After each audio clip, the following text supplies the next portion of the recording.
Hi guys, welcome back to my channel. Here's how to put together your pictures for your stop motion. So the instructions are on Portal, of course, but here's the video version. In Photoshop, you're going to do File, Scripts, Load Files into Stack. This is different than File Open. I'm borrowing somebody's pictures for this, so shout out to Rose. So once you've located the folder where your pictures are, I recommend clicking on this so you can view your pictures as large, because there might be a few in the beginning or the end that you didn't actually want to use. Maybe they were your test pictures.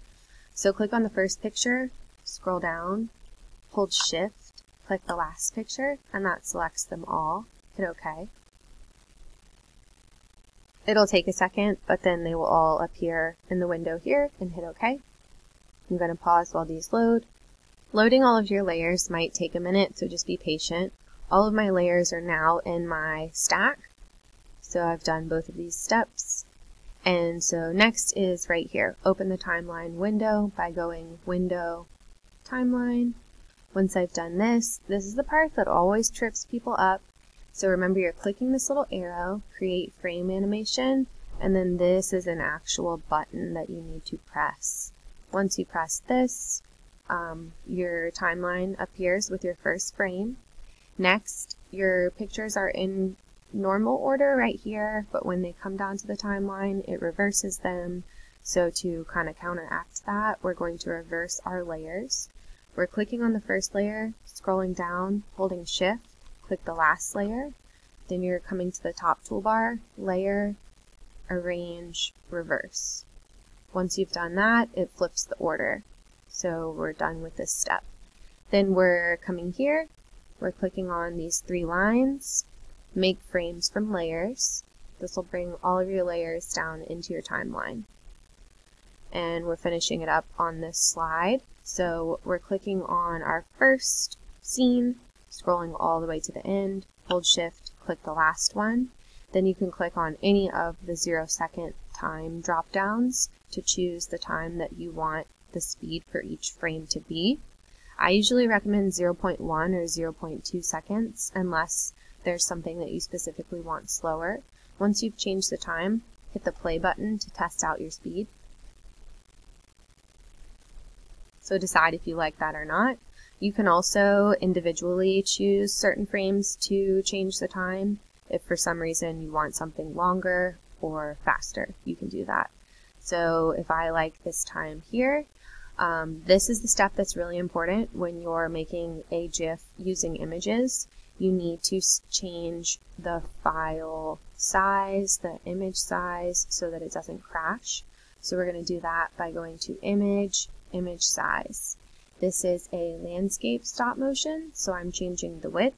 If for some reason yours is portrait, then you need to change the height. The document right here, the instructions tell you to use 12 inches. This person has more than 35 frames, so I already know that that's going to be too big for their Weebly.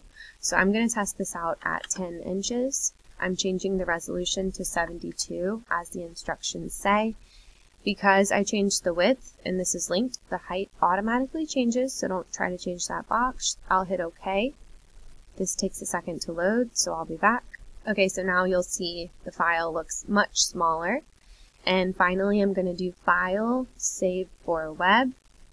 Leave all of this alone, change the looping to Forever, and hit Save. That's really all you need to do here.